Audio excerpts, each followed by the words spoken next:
উপনির্বাচনের আগে বিজেপি জোড়া অস্বস্তি, হারলেই স্টার বিস্ফোরক ময়নার বিজেপি বিধায়ক অশোক দিন্দা নাম না করে দলের নেতাদের নিশানা করলেন অশোক দিন্দা এবং নিশানা প্রচারে গেলেও পরাজয় মন্তব্য অশোক দিন্দার। এক একজন কতবার টিকিট পাবেন প্রশ্ন করেছেন ময়নার বিজেপি বিধায়ক অশোক দিন্দা। আমরা তমলুক জিতেছি, আমরা আগে 2021-এ 3টে বিধানসভা জিতেছিলাম, এখন আমরা সাতখানা বিধানসভা জিতেছি। তো আমাদেরকে আর অন্যান্য জায়গাতে তো পাঠানো হয় না।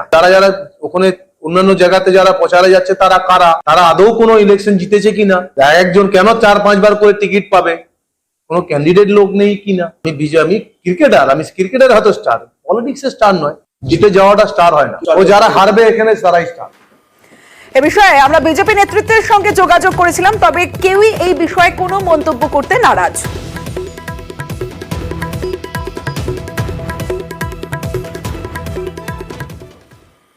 ভোট শেষে ফের ভোট। কাল 4 আসনে উপনির্বাচন, রায়গঞ্জ, রানাঘাট দক্ষিণ এবং বাগদা, মানিকতলায় ফের ভোট। এই 4 আসনের মধ্যে গত লোকসভা নিরিখে রায়গঞ্জ, রানাঘাট দক্ষিণ ও বাগদায় এগিয়ে বিজেপি। সাধারণত উপনির্বাচনে আমরা দেখি এগিয়ে থাকে শাসক দল, তবে এবার কি হতে চলেছে? কাল 4 আসনে ভোট এবং ভোট শেষে ফের ভোট। উপনির্বাচন 4 আসনে, রাজ্যের 4 আসনে উপনির্বাচন। সরাসরি চলে যাব, আবির ঘোষাল রয়েছে আমার সঙ্গে, আবিরের সঙ্গে কথা বলবো।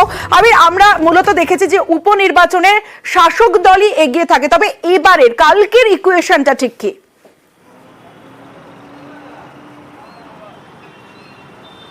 দেখো, এর আগে যদি আমরা দেখি যে 2019-এর লোকসভা নির্বাচনের পরেও উপনির্বাচনের ঘটনা ঘটেছিল হচ্ছে খড়গপুরে, ঘটেছিল হচ্ছে কালিয়াগঞ্জে, এবং আমরা দেখেছিলাম যে সেই নির্বাচনের ক্ষেত্রে কালিয়াগঞ্জ এবং খড়গপুরের মতো জায়গাতে সেখানে 2019-এ তৃণমূল কংগ্রেসের ফল খারাপ হলেও সেখানে হচ্ছে যে এই উপনির্বাচনগুলোতে তৃণমূল কংগ্রেস জয়লাভ করে, অর্থাৎ বরাবরই যে শাসক দল থাকে তাদের পক্ষে উপনির্বাচনের ভোট যায়। তবে যে আসনগুলোতে আগামীকাল নির্বাচন হতে চলেছে তাতে মানিকতলা বাদ দিলে বাকি 3 আসনের ক্ষেত্রে যে রাজনৈতিক সমীকরণ বা অঙ্ক অনেকটাই আলাদা। তার কারণ হচ্ছে সাংগঠনিক দিক থেকে শাসক দলকে সেখানে পাল্টা বিরোধীদের মোকাবিলা করতে গিয়ে অনেকটা বেশি লড়াই করতে হয়েছে। যদি বাগদা, রানাঘাট বা একই সঙ্গে রায়গঞ্জের যদি সদ্য শেষ হওয়া লোকসভা নির্বাচনের বিধানসভা ভিত্তিক ফলও দেখতে পাওয়া যায়, সেখানে দেখতে পাওয়া যাবে যে অনেক ভোটে সেখানে হচ্ছে তৃণমূল কংগ্রেস সেখানে পিছিয়ে গিয়েছে। এবং এর মধ্যে হচ্ছে রায়গঞ্জ এবং রানাঘাটে যাদেরকে লোকসভা নির্বাচনে প্রার্থী করেছিল তৃণমূল কংগ্রেস, তাদেরকেই আবার সেই জায়গাতে হচ্ছে বিধানসভা নির্বাচনের প্রার্থী করা হয়েছে, তার কারণ তারা সেখানকার বিধায়করা ছিলেন। ফলে অবশ্যই তারা তাদের জনসংযোগের ক্ষেত্রে বা মুখ পরিচিত হিসাবে অবশ্যই সেখানের ক্ষেত্রে রয়েছে, কিন্তু যে সংগঠনের ক্ষেত্রে যে জায়গা সেটার ক্ষেত্রে কোথাও একটা যে তুল্যমূল্য লড়াই অন্তত বিজেপির সঙ্গে তাদেরকে করতে হচ্ছে।